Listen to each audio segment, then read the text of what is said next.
Addis Ababa Airport dalkan ka Ethiopia socdaalkaygii wuu soo gabagaboobay ilaahay khayr ka dhigo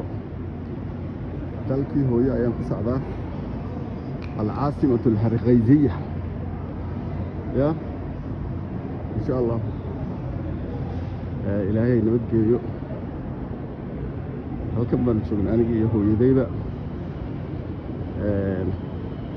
سفر كيجنا ونوقد مع ذي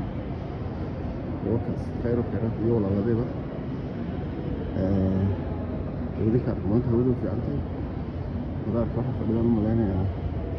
إمارات إير لأنهم كاكم وقت marka dalka Ethiopia aad buu dhismay iyadoo waliba shirkad ay ku kacaan sanadadii hore hadana meesha waxa dhismo ku socdo wadiyaabaysa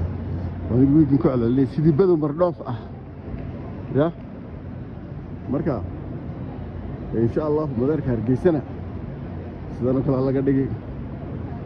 anu bari hore sheegi jiray waxaan sheegay nimanka Imaaraadka lagu wareejiyay Emirates Airlines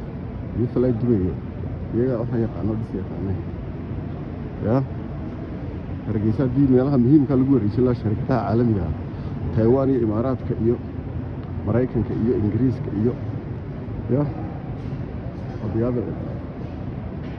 way farsamada wala lagu dhamaamo